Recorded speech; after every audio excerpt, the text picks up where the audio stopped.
management, organizational change, and development. And those who are new, I'll request you guys to join our Telegram channel at the rate Writed Reg. The same link is also pinned in the comment box. Okay. So what we are going to cover in this chapter is first we are going to understand कि है क्या organizational change है क्या और क्या इसका nature है, क्या ज़रूरत पड़ता है, what is the need of this thing, कौन से ऐसे एजेंट्स हैं जिसकी वजह से ये चेंज होता है, क्या प्रोसेस है एंड ऑल सच थिंग. सो हम फर्स्ट लेक्चर में जितनी चीज़ें कवर कर सकते हैं वहीं तक देख रहे हैं. Remaining will be covering up in the upcoming lectures. Okay, so now let's begin. What is organisational change? देखो, बहुत सिंपल सी बात है कि एक ऐसा प्रोसेस है ना जहाँ पे we are doing certain modifications. हम क्या कर रहे हैं? कुछ मॉडिफिकेशंस कर रहे हैं. ठीक है. Maybe that modification is happening in the context of organization's structure. Organisation का स्ट्रक्चर क्या है, ऑर्गेनाइजेशन का कल्चर क्या है, ठीक है, या फिर ऑर्गेनाइजेशन का सिस्टम क्या है, किस तरह की स्ट्रैटेजी हम फॉलो करना चाहते हैं, इन सारे कॉन्टेक्स्ट में, या फिर इवन वर्क फ्लो क्या है, इन सारे कॉन्टेक्स्ट में जो चेंजेस आ रहे हैं, that's what it is defined as organisational change. अब क्या ऑब्जेक्टिव है, क्यों हम कुछ बदलाव करते हैं? जनरली ह्यूमन टेंडेंसी क्या है, इंसान क्या करता है? हमने कुछ एक्सपेरिमेंट किया, we try to fix it up, but what happened कि हमने देखा कि वो हमारा जो एक्सपेरिमेंट है या फिर जो भी हमने एक स्टेप लिया वो स्टेप हमारे लिए सक्सेसफुल नहीं हुआ. ऐसे केस में फिर क्या होता है? ऐसे केस में व्हाट हैपेंस कि फिर हम देखते हैं कि एफिशिएंसी घट गई, है ना, परफॉर्मेंस घट गया, तो अब हमें चेंज की जरूरत है. तो फिर हम नए चेंजेस लेके आए to increase the performance, efficiency and adaptability. ठीक है, ताकि जितने भी ऑर्गेनाइजेशन है वो अपना जो मार्केट में जो उनके कॉम्पिटिटर्स हैं जिनके साथ वो compete कर रहे हैं उसके साथ अपना एक बैलेंस बना के रखें. ठीक है. अब कुछ इंटरनल या फिर कुछ एक्सटर्नल फैक्टर्स की वजह से भी ये चेंज हो सकता है. ठीक है. जैसे कि मान लो हम ऑर्गेनाइजेशन में को रीस्ट्रक्चर कर रहे हैं, टेक्नोलॉजी लेके आ रहे हैं, नहीं प्रोसेस को इम्प्रूव कर रहे हैं, या फिर कुछ ऐसा कल्चरल ट्रांसफॉर्मेशंस कर रहे हैं, एडजस्टमेंट्स कर रहे हैं, एम्प्लॉयज़ का उनसे रिलेटेड कुछ इनिशिएटिव्स ले रहे हैं. अब अगर ये सारी चीज़ें अगर आपको सही तरीके से करना है, सक्सेसफुली अगर हमें ये सारी चीज़ें इम्प्लीमेंट करनी है, तो of course what do we need? हमें चाहिए प्लानिंग, हमें चाहिए प्रॉपर लीडर्स, है ना? And also we need those people who are actively participating, the stakeholders who are actually participating in all this event, in all this processes, isn't it? अब जितने भी organisations हैं जो change को accept करते हैं, उनके ग्रोथ की चांसेस ज़्यादा होते हैं, लॉन्ग टर्म में जो है सस्टेनेबिलिटी की जो चांसेस है वो ज़्यादा होते हैं. ये ह्यूमन नेचर के साथ भी है. The more you are adaptable to changes, the more you are going to sustain, है ना? आपका जो है सस्टेनेबल जो ग्रोथ है वो ज़्यादा होगा, लॉन्ग टर्म ग्रोथ जो है वो ज़्यादा होगा. ठीक है. Now what is the nature of organisational change? देखो, ये बड़ा मल्टी डायमेंशनल चेंज है. पहला तो यही है कि change is the only constant in the world, isn't it? So it is yes continuous in nature. ठीक है, ऐसा नहीं है कि एक बार आपने कुछ बदलाव कर दिया और हो गया, नहीं. सो ऑन गोइंग प्रोसेस चलता रहेगा, और जितनी भी ऑर्गेनाइजेशंस हैं इस तरह के चेंजेस जो हैं वो करती रहती हैं. Reason, they have to stay very very stay very very competitive, stay in the market. उसके लिए इट्स इंपॉर्टेंट कि वो कंपटीशन के हिसाब से बदलाव लेके आए. दूसरा, this process itself is very very complex, it is also true. ठीक है, क्योंकि बहुत सी चीज़ें आप बदल रहे होते हो, मे बी आप पूरे के पूरे स्ट्रक्चर को चेंज कर रहे हो, आप नई टेक्नोलॉजी लेके आ रहे हो, अपने जो वर्क कल्चर है उसको बदल रहे हो, है ना? ह्यूमन बिहेवियर वाली जो पैटर्न है उस पे भी आपको बहुत सारे चैलेंजेस आ सकती हैं, और ये सारी चीज़ें आपस में एक दूसरे से इंटरकनेक्टेड है. और जब ये सारी चीज़ें जब मैनेज करनी है तो जाहिर सी बात है it will form a very complex web. तुम देखो ना, किसी भी ऑर्गेनाइजेशन में जब चेंजेस होती हैं तो आपने नोटिस किया होगा कि अक्सर बहुत सी चीज़ें इम्पैक्ट होती है. एक इवन एक बेसिक सा चेंज अगर होता है तो उसका इम्पैक्ट डिफरेंट लेयर्स पे, अलग अलग लेवल्स पे हमें देखने के लिए मिलता है, इजंट इट? तो वो कॉम्प्लेक्स नेचर है. नेक्स्ट थिंग, ये जो चीज़ है, जो भी चेंजेस हो रही है, it's actually multi dimensional in nature. ठीक है, अलग अलग एरियाज में एक साथ चेंजेस हो रही है. ठीक है, ऐसा नहीं है कि कोई एक जगह ही चेंज हो रहा है. impacts multiple areas simultaneously. Strategy, structure, system, process, technology, employee का रोल, हर चीज में बदलाव देखने के लिए मिल सकता है. सो अब ये अगर इतना सारा बदलाव करना है तो of course what we need a very very comprehensive approach. और कई बार तो ये डिसरप्टिव भी हो जाता है, क्योंकि हमारा जो प्री एग्जिस्टिंग रूटीन है, जो हमारा प्री एग्जिस्टिंग माइंडसेट है, वो सारी चीजें जो है बदलने लगती हैं. है ना, एम्प्लॉय के साथ ये प्रॉब्लम होता है। कई बार तो एम्प्लॉयज उस चीज़ को एक्सेप्ट ही नहीं कर पाते हैं, और इसलिए इट्स वेरी इंपॉर्टेंट कि जब ये ट्रांजिशन हो रहा हो, जब ये चेंजेस हो रहे हों, तो मैनेजमेंट जो है वो प्रॉपर तरीके से हो, ताकि ये transition should be smooth, otherwise समस्या हो जाएगा। ठीक है। Next is it's very very contextual in nature. देखो, जो चेंजेस हो रही हैं किसी भी ऑर्गेनाइजेशन में, ठीक है, वो अलग अलग ऑर्गेनाइजेशन में अलग अलग कॉन्टेक्स्ट में होता है, इजंट इट। वो हो सकता है कि उस इंडस्ट्री का एनवायरनमेंट कैसा है उस हिसाब से बदलाव, मार्केट में कंपटीशन कैसा है, क्या नए रूल्स एंड रेगुलेशंस गवर्नमेंट लेके आई, क्या कैपेबिलिटीज हैं, all these factors are going to play a very very important role actually. ठीक है। Next, strategic. जनरली हम ऑर्गेनाइजेशनल चेंज क्यों करते हैं? क्योंकि हम एक लॉन्ग टर्म विजन देख रहे होते हैं कि अच्छा, अगर हमें 5 साल में this number of XYZ sales का नंबर अचीव करना है, तो हमें कुछ चेंजेस करनी पड़ेंगी। सो स्ट्रैटेजी हमने बनाया और स्ट्रैटेजी के हिसाब से हमने चेंजेस किए। ठीक है। इससे फायदा क्या होता है? इससे फायदा होता है परफॉर्मेंस जो इंक्रीज होता है, ऑर्गेनाइजेशन के अंदर कॉम्पिटिटिवनेस बढ़ती है ना, लोग जो है वो इनोवेटिव होते हैं, वो अपने आइडियाज के साथ आते हैं, सो दैट ये टारगेट को फुलफिल किया जा सके, जो गोल डिसाइड किया गया था उस चीज को फुलफिल किया जा सके। ठीक है। नाउ, क्या रीजन है ऑर्गेनाइजेशनल चेंज के? ठीक है। कई बार है ना, मतलब जो जो भी ऑर्गेनाइजेशनल चेंज है जनरली वो क्या होता है, दो तरह के फोर्सेस की वजह से हो सकता है, एक एक्सटर्नल एक इंटरनल। ठीक है। देखो, हर जितने भी ऑर्गेनाइजेशन है, वो उनका भी अपना एक एक्सटर्नल एनवायरनमेंट है, और उसके बिना ऑपरेशंस पॉसिबल नहीं है। ठीक है। इसमें क्या क्या है, एक्सटर्नल फैक्टर्स में क्या आ सकती है? एक तो सबसे पहला गवर्नमेंट इटसेल्फ, गवर्नमेंट की पॉलिसीज, गवर्नमेंट के rules and regulations, norms, all those things. दूसरा, कस्टमर, क्या आप इसको कंट्रोल कर सकते हो? नहीं कर सकते हो, है ना। तीसरा, सप्लायर, जिनसे आप अपने प्रोडक्ट्स, रॉ मटेरियल्स और इस तरह की चीजें ले रहे हो, है ना। चौथे, क्रेडिटर्स, जिनसे आपको फाइनेंस की रिक्वायरमेंट है, पैसा तो लगेगा, है ना। नेक्स्ट, इस ऑर्गेनाइजेशन में कोई ना कोई ऐसा होगा जो आपके साथ काम कर रहा है, शेयर होल्डर्स। ठीक है। And then the society, society आपके इस प्रोडक्ट को कितना एक्सेप्ट करे, एंड ऑल दोस थिंग्स। ठीक है। तो दीज आर एक्सटर्नल फैक्टर्स। अब इन सब में जब बदलाव आता है, तो सबसे ज्यादा प्रेशर किसके ऊपर आता है? ऑर्गेनाइजेशन के ऊपर आता है, because if there is a change over any of these, organization also need to bring in certain changes, and adjustments and readjustments must be done। ठीक है। फॉर एग्जाम्पल देखो, कहता है कि अगर गवर्नमेंट जो है एक्साइज ड्यूटी बढ़ा दे, ठीक है, तो क्या होगा? ऑर्गेनाइजेशंस की मजबूरी हो जाएगी कि अपने या तो प्राइसेस बढ़ाएं, या फिर लॉस झेले, या फिर क्वालिटी थोड़ा सा डिटेरियोरेट करें, इजंट इट। तो वो ये चीज जो है किसके ऊपर डिपेंड किया है? एक एक्सटर्नल फैक्टर। क्या फैक्टर था? गवर्नमेंट की पॉलिसीज का, है ना, वो चीज।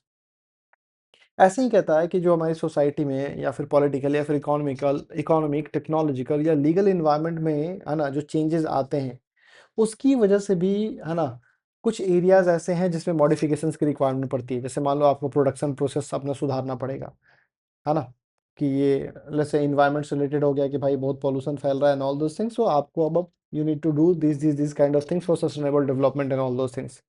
दूसरा चीज, हो सकता है आपको अपने प्रोडक्ट का डिजाइन चेंज करना पड़े, है ना। लेबर लॉज आ जाए तो लेबर रिलेशंस आपको बदलने पड़े, ऑर्गेनाइजेशन के स्ट्रक्चर को बदलना पड़े, अपने आपको अपने ऑप्स को सुधारना पड़े, तो वो ये सारी चीजें, है ना, it all is happening because of what? This all is happening because of external factors. ठीक है। Then comes internal factors. ये जो है कुछ इंटरनल फैक्टर्स की वजह से भी हो सकते हैं। तीन मेजर इंटरनल फैक्टर्स हैं। एक है deficiencies in the existing organisation, changes, and then avoidance. देखो, हो सकता है कि आप जहां काम कर रहे हो आपको खुद ही दिख रही है कि अरे ये प्रॉब्लम है, ये प्रॉब्लम है, ये प्रॉब्लम है, ये प्रॉब्लम है, और इन प्रॉब्लम्स की वजह से ऑर्गेनाइजेशन का ग्रोथ जो है वो स्लो हो रहा है। ठीक है। तो जब आप आइडेंटिफाई करोगे, तो जाहिर सी बात है कि अगर these problems are identified and they are just kind of very much implementable, and they are very much visible कि इनकी वजह से ये प्रॉब्लम हो रहे हैं, तो देयर आर हाई चांसेस कि ऑर्गेनाइजेशन जो है वो चेंजेस लेके आएगा। Internal forces, isn't it. Then managerial, आपका मैनेजर ही बदल गया, मे बी मैनेजर रिटायर हो गया, उसका ट्रांसफर हो गया, प्रमोशन हो गया, या फिर कोई और नया आया, तो ऐसे केस में क्या होता है? अब नया मैनेजर, नया थॉट प्रोसेस, है ना, और उसके हिसाब से भी कई सारे एडजस्टमेंट्स होते हैं, isn't it. Then avoidance of organisational inertia. देखो, ये जो हम काम कर रहे हैं किसी भी इन्वायरमेंट में, ठीक है, तो इसमें अक्सर ये भी होता है कि हम जो है ना, किस जब भी कोई चेंज होता है तो हम उसको रेसिस्ट करने लगते हैं। ये human mindset, it's very common thing होते हैं। हम एक रूटीन फॉलो कर रहे हैं ऑर्गेनाइजेशंस में, and then suddenly someone comes in and a change is introduced, we do not like this thing, ठीक है। तो इसीलिए इट्स वेरी इंपॉर्टेंट कि रेगुलर पर्सनल डेवलपमेंट प्रोग्राम्स जो हैं वो चीज़ चलाई जाए, ताकि जो एम्प्लॉयज़ हैं दे आर दैट फ्लेक्सिबल कि इस तरह की जब चेंजेस आए तो they are ready to adapt, ठीक है। और इन्हीं इंटरनल फैक्टर्स के बेसिस पे, है ना, जो ऑर्गेनाइजेशनल चेंजेस हैं they can be first work related change, है ना, काम से रिलेटेड टेक्नोलॉजी बदला, वर्क प्रोसेस बदलने की जरूरत है, या फिर वर्कलोड जो है बांटने की जरूरत है, तो उसमें आता है।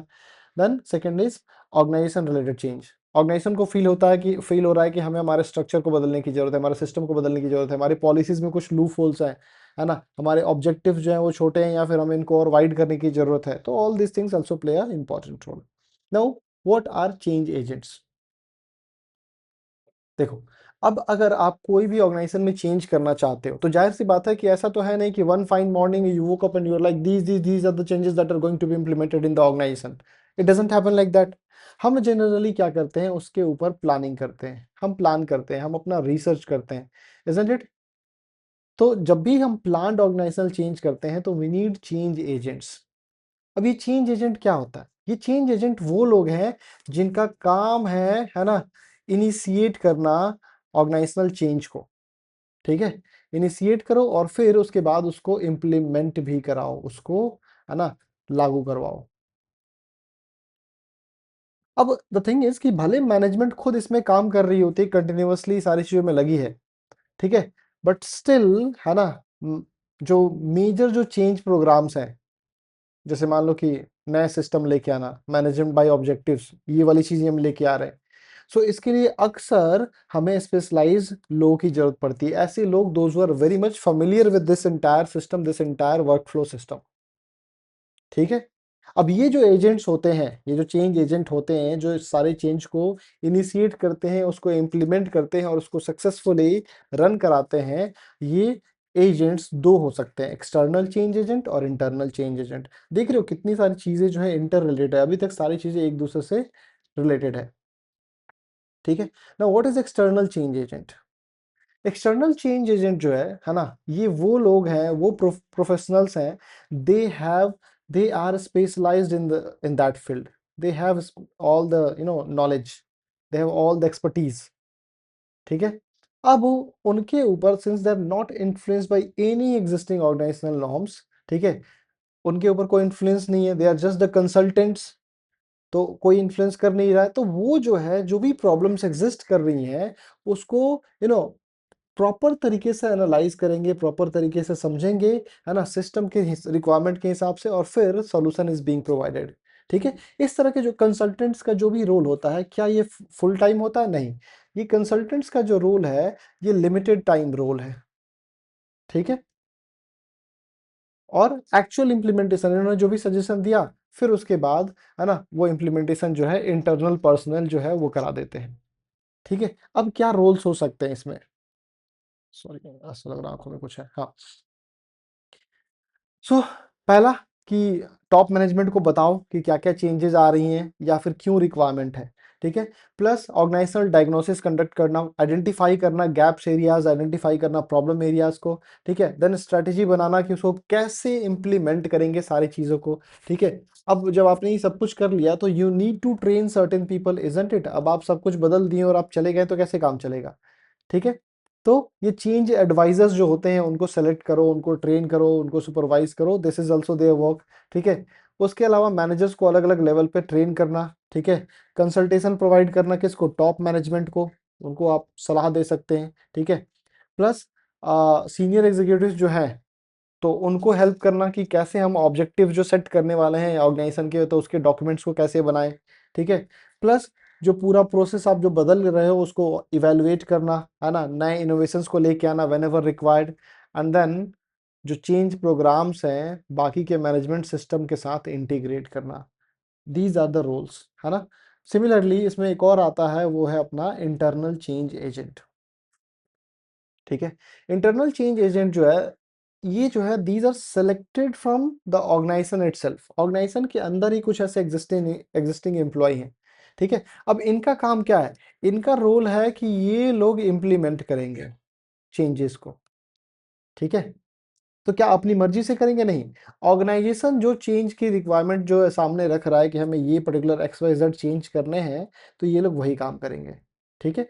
अब इनको रखने से फायदा क्या है? Because they are pre existing employees, तो they know the entire system, ठीक है। They know the entire culture of the organisation, और इसीलिए है ना, दे विल हेल्प और they will effectively get the task done, ठीक है। तो ये जो लोग होते हैं इंटरनल चेंज एजेंट्स, एक्चुअली ये किसके साथ काम कर रहे होते हैं? ये एक्सटर्नल कंसल्टेंट जिसके बारे में हमने पढ़ा अभी जस्ट, इन एक्सटर्नल कंसल्टेंट्स के साथ क्लोजली मिलके काम करते हैं, ठीक है। अब ये जो जो चेंज एजेंट्स हैं, इसमें दो कैटेगरी होता है, एक एग्जीक्यूटिव और एक होते हैं एडवाइजर्स, चीफ एग्जीक्यूटिव और चेंज एडवाइजर्स, ठीक है।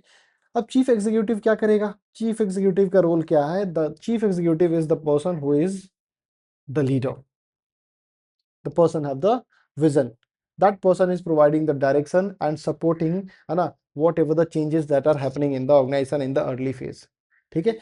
वो जितना कमिटमेंट होगा, कमिटेड होगा बंदा, ठीक है, उतना ही जो है फेवरेबल कंडीशन क्रिएट होगा इन द ऑर्गेनाइजेशन।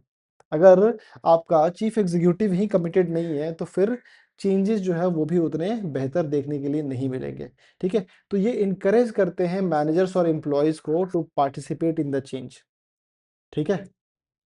दो अगर वो डायरेक्टली इन्वॉल्व होंगे तो हो सकता है कि प्रोग्राम का प्रोग्रेस जो है वो घट सकता है, बट ठीक है, their involvement is anyway required, because वो जो कमिटमेंट क्रिएट करना है, जो सपोर्ट चाहिए एम्प्लॉयज का, that will happen only when this chief executive himself और herself is working in a close loop, ठीक है। देन चेंज एडवाइजर का रोल क्या है? देखो, चेंज एडवाइजर काम करते हैं प्रैक्टिकली इंप्लीमेंट करना सारे चेंजेस को, ठीक है। इन लोगों को हम, चूंकि नाम ही एडवाइजर है, तो इन लोगों को हम किसी पर्टिकुलर टाइम पीरियड के लिए ही अपॉइंट करते हैं, appointed for a specific period, ठीक है। और ये फुल टाइम में काम करते हैं, है ना, जब तक जो चेंज प्रोग्राम जो चल रहा है उसमें, ठीक है। जब और जैसे वो खत्म हो जाएगा, तो फिर अपने रेगुलर ड्यूटी पे आ जाएंगे, तो फुल टाइम एम्प्लॉय है and all this they are doing, ठीक है। इनका मेन काम यही है कि एम्प्लॉयज को समझाना कि ये जो बदलाव हो रहा है क्यों हो रहा है और इसकी रिक्वायरमेंट क्या है, उनको to give, to create that feeling of acceptance under the in the minds of the employees itself, ठीक है। इनके पास कोई फॉर्मल अथॉरिटी नहीं है, ठीक है, but they are trying to do this through what their communication skill, their persuasion, power of persuasion and their training skill। इसी से वो एम्प्लॉयज को इन्फ्लुएंस करके, है ना, इन चेंजेस को एक्सेप्ट कराते हैं, ओके। और इसीलिए, है ना, जो भी एक अच्छा चेंज एडवाइजर है, उसके अंदर क्या होना चाहिए? सबसे पहले उसके अंदर होना चाहिए कि प्रॉब्लम्स को आइडेंटिफाई कैसे करते हैं, ठीक है। प्लस जो भी उसका बिहेवियरल और इंटरपर्सनल स्किल्स है, जिसके थ्रू वो लोगों को मैनिपुलेट कर सके, लोगों को परसुएड कर सके, ठीक है। The person should be very much open and ready to accept the criticism and thought process too, ठीक है। प्लस इस तरह के लोगों के अंदर इमोशनल सपोर्ट प्रोवाइड करने वाली कैपेबिलिटी भी होनी चाहिए। हो सकता है कोई फ्रीक आउट कर जाए, हो सकता है कोई जो है वो रिएक्ट कर जाए, तो change advisers should have this kind of nature that they can handle और they can manage this thing, ठीक है। देखो, अब चेंज का प्रोसेस क्या है? What is the change process? इसमें हमें पढ़ना है कर्ट लेविन्स मॉडल, ठीक है। इसमें इन्होंने ही प्लान चेंज आउटलाइंस 3 स्टेजेस में बताते हैं, ठीक है। पहला है अनफ्रीजिंग, ठीक है। फर्स्ट स्टेज क्या कहते हैं हम लोग? अनफ्रीजिंग कहते हैं, ठीक है। अब क्या होता है अनफ्रीजिंग में? इसमें वी आर ब्रेकिंग अवे, वही वाला ब्रेकअप, ठीक है, breaking away from the establish practice and जो इंडिविजुअल्स है उनको प्रिपेयर करो नई चीजों के लिए, फॉर न्यू ऑल्टरनेटिव्स, ठीक है। अब इसमें क्या होता है कि स्टेज में जो जो भी पुराने बिलीव्स हैं, जो भी प्रोसेसेस हैं, जो भी बिहेवियर्स हैं, जो कि, है ना, फेवरेबल नहीं है करंट सिचुएशन के लिए, उसको डिस्कार्ड करो। ठीक है, मेन मोटो क्या होता है यहाँ पे, the main motive is to make the people understand कि जो प्री एग्जिस्टिंग सिस्टम है वो वो हमेशा जो है एग्जिस्ट नहीं कर सकती है। जो चेंजिंग एनवायरनमेंट है, जो चेंजिंग सिचुएशंस है, उसके हिसाब से we need to change a lot of things. ठीक है, तो इसमें there are certain steps that are involve. First thing, recognising the driving force. ठीक है, मैनेजर्स हमेशा they should be very much aware about the major environmental changes, और या फिर जो भी इंटरनल इश्यूज आ रही हैं जिसकी वजह से चेंज की रिक्वायरमेंट है। जब ये चीज समझेंगे तो इफेक्टिवली जो है वो इस चेंज की नीड को समझ सकते हैं, and they can go for the transformation. ठीक है, प्लस ड्राइविंग फोर्स इंक्रीज करना। ठीक है, एक बार जब ये चेंज की ये जो चीज है जब रिकॉग्नाइज हो गई, तो ये इट्स वेरी इंपॉर्टेंट ये बताना कि to inform and to communicate to those people कि हाँ भाई ये सारा इस तरह की चेंजेस हो रही हैं, ये इस तरह की चेंजेस क्यों हो रही है ये भी बताना। ठीक है, तो इससे क्या होगा, जब आप रीजन बताओगे, जब रीजन एक्सप्लेन करोगे, जब आप एम्प्लॉयज को कॉन्फिडेंस में लोगे, तो what will happen with the employees are more likely to accept the change. Otherwise अभी हमने थोड़ी देर पहले पढ़ा कि most of the people generally they are rigid towards change. ठीक है, जो प्री एग्जिस्टिंग जो रूटीन है, जो प्री एग्जिस्टिंग सिस्टम है, उसमें ही अपने उस कंफर्ट जोन में ही रहना चाहते हैं, उसके बियॉन्ड नहीं जाना चाहते। ठीक है, देन एक और चीज कि जो लोग रेसिस्ट कर रहे हैं उसको मैनेज भी करना। ठीक है, अक्सर ऐसा होता है, अक्सर ये चीज होता है, रेसिस्टेंस कम्स इन। ठीक है, अब इससे क्या होता है, अगर रेसिस्टेंस हो रहा है तो इट माइट बी पॉसिबल कि हार्म हो सकता है ऑर्गेनाइजेशन को। ठीक है, अब इसीलिए it's very important for these people to manage these issues. ठीक है, कैसे मैनेज करेंगे, हमें उन्हें समझाना होगा कि इस चेंज के बेनिफिट्स क्या हैं, इस चेंज के प्रोज क्या है, रादर देन कि इस चेंज के कॉन्स क्या है। ठीक है, तो वो चीज, और जो भी उनके मिसकंसेप्शन है, जो भी मिसअंडरस्टैंडिंग है about the change, it is very important to make it clear. ठीक है, अब अनफ्रीजिंग को अचीव करने के लिए हम अलग अलग टेक्निक्स का यूज कर सकते हैं। ठीक है, पहला चीज तो एजुकेशन इटसेल्फ, प्रॉपर तरीके से समझाओ, बताओ, ट्रेन करो, बताओ कि क्या क्या चीजें हो रही हैं और इसके फायदे क्या हैं। देन कम्युनिकेशन, आप ओपनली कम्युनिकेट करो, ऐसा ना हो कि वन वे कम्युनिकेशन हो, आपने चीजें बता दी and then you are okay, meeting dismiss. It should not happen like that. ठीक है, a reason must be given behind all these things and proper communication, two way communication should happen। ठीक है, then whatever the change is happening, अगर आप अपने employees को उसमें participate करा रहे हो, सो देर इज हाई चांस कि वो एक्चुअली अच्छे इनपुट्स लेके आए। ठीक है, और प्लस सॉरी ये वो एक्चुअली अच्छे इनपुट्स लेके आए, और प्लस साथ ही साथ जो रेसिस्टेंस वाला जो प्रॉब्लम है वो भी घट जाए।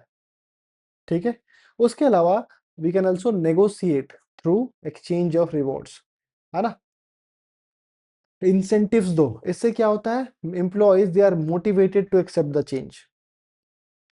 ठीक है, देन परसुएशन, देखो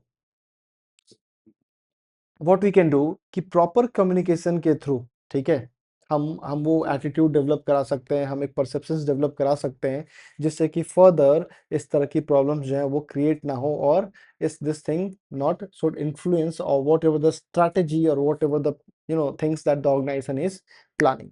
ठीक है, देन इनकरेज करो अपने एम्प्लॉयज को, उनको सपोर्ट करो। ठीक है, whatever the resources that are needed, please provide that. ठीक है, सो दैट ये ट्रांजिशन पीरियड जो है ऑर्गेनाइजेशन के अंदर वो स्मूथली जो है वो मूव ऑन कर जाए। ठीक है, इन टेक्निक्स का ये फायदा होता है कि ये या तो they aim to either strengthen the driving force that propel behaviour away from the status quo, ठीक है, या फिर वीक कर देता है इस तरह के फोर्सेस को जो कि ग्रोथ को हैंडल हिंडर कर रहे हैं, रोक रहे हैं। ठीक है, नेक्स्ट है चेंजिंग और मूविंग। अब एक बार अगर जो है एम्प्लॉय जो है एक्सेप्ट कर लेते हैं कि हाँ भाई चेंज की रिक्वायरमेंट है, ठीक है, तो जो भी प्रपोज चेंजेस हैं उसको सिस्टमेटिकली इंट्रोड्यूस करो। ठीक है, नई लर्निंग मेथड्स की अगर रिक्वायरमेंट है तो वो प्रोवाइड करो। ठीक है, बिहेवियरल पैटर्न में बदलाव की जरूरत है तो वो कराओ। ठीक है, but it is very very important. ठीक है, ये जो मूविंग फेज है इसमें there are certain things that must be done. First thing, encouraging compliances. ठीक है, कुछ केसेस में चेंज जो है वो इन्फोर्स होता है मे बी थ्रू इंसेंटिव या फिर कॉन्सिक्वेंसेस, कहीं किसी को फायदा हुआ कहीं किसी को नुकसान हुआ। लेकिन सत्य ये है कि अगर सही मायने में अगर ट्रांसफॉर्मेशन करना है तो कंप्लायंस से ज्यादा हमें और भी चीजों की जरूरत है। वो है कि आप आइडेंटिफाई करो, आप इन्वॉल्व करो चीजों को, है ना, दैट्स वेरी वेरी इंपॉर्टेंट। आप इंटरनेशनलाइज करो चीजों को। ठीक है, नाउ ये इंटरनेशनलाइजेशन होता क्या है?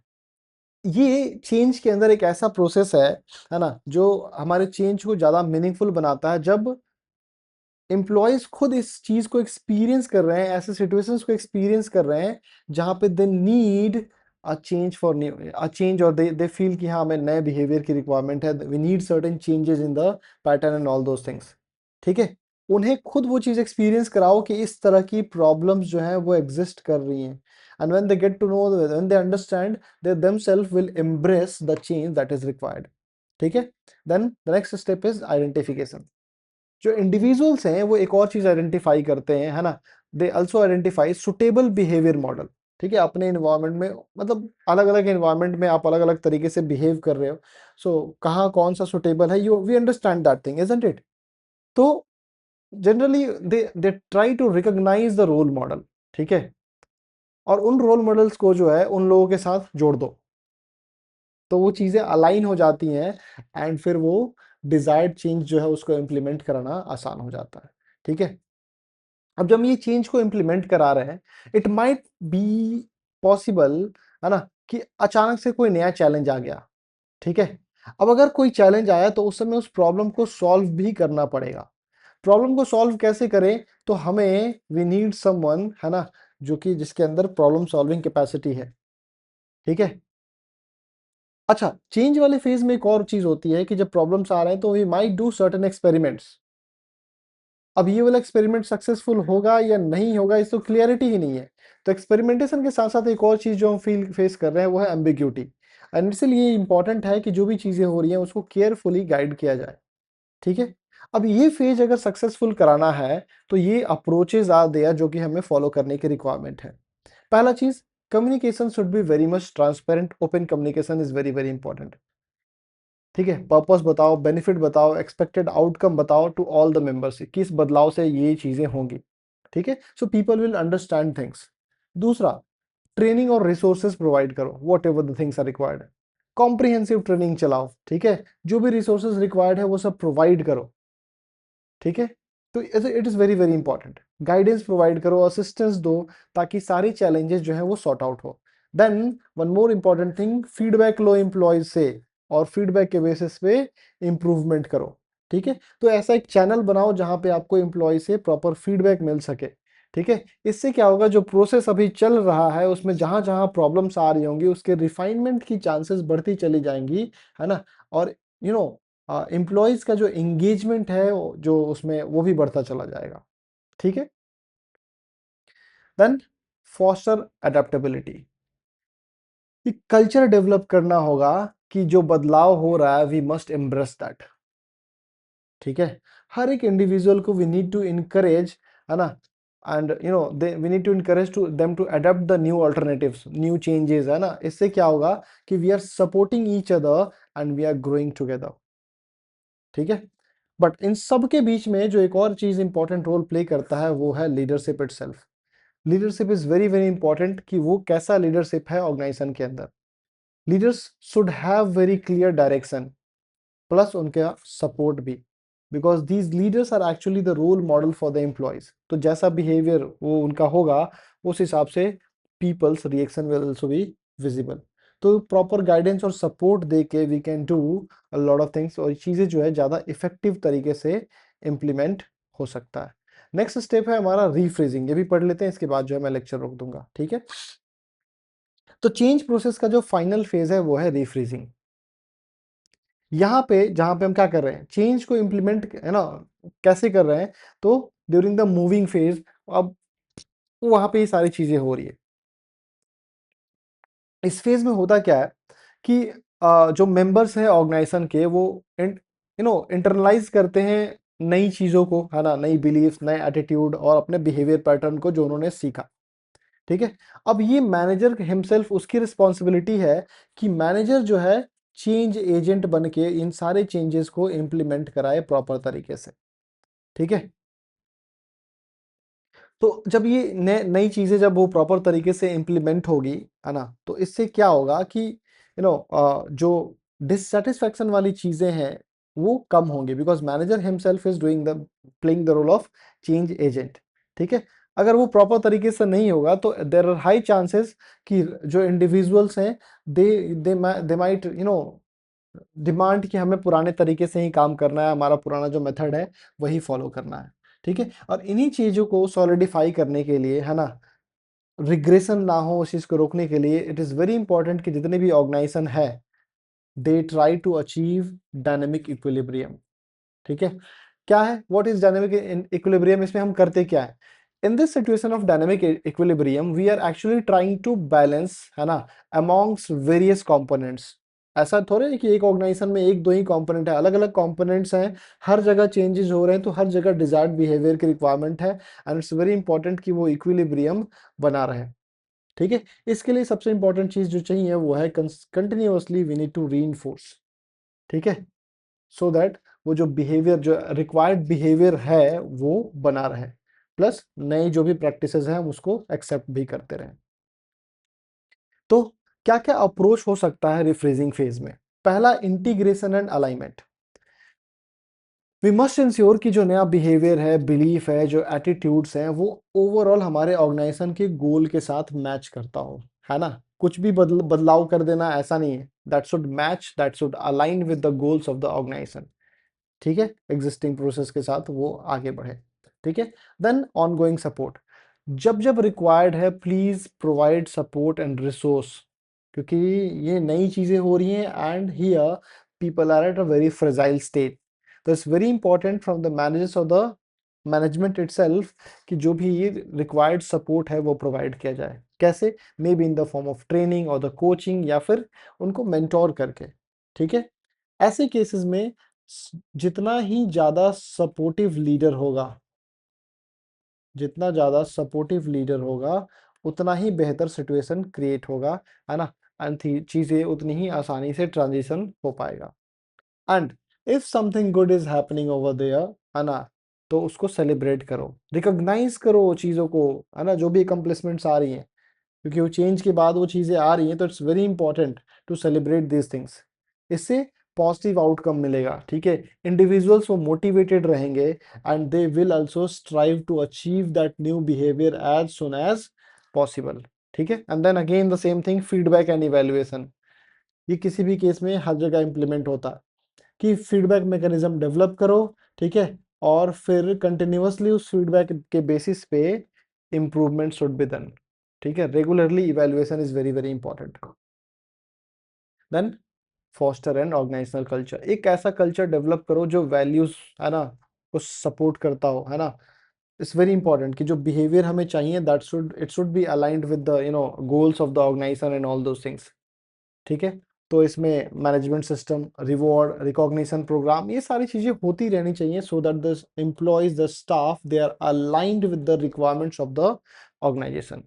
ये सारी चीजें जब हम प्रायोरिटाइज करते हैं तो जनरली हम क्या देखते हैं कि हमारा एनवायरनमेंट जो है वो और ज्यादा सपोर्टिव होता जा रहा है, एंड ऑर्गेनाइजेशंस जितने भी हैं वो अपने रूट्स को और ज्यादा स्ट्रॉन्ग कर सकते हैं बाय डूइंग और by adapting these kind of things. Okay, चलो, सो आज के लेक्चर में हम लोग यही रखते हैं। नेक्स्ट क्लास में हम लोग will be studying action research model. तब तक के लिए keep hustling, keep studying, see you again, bye bye.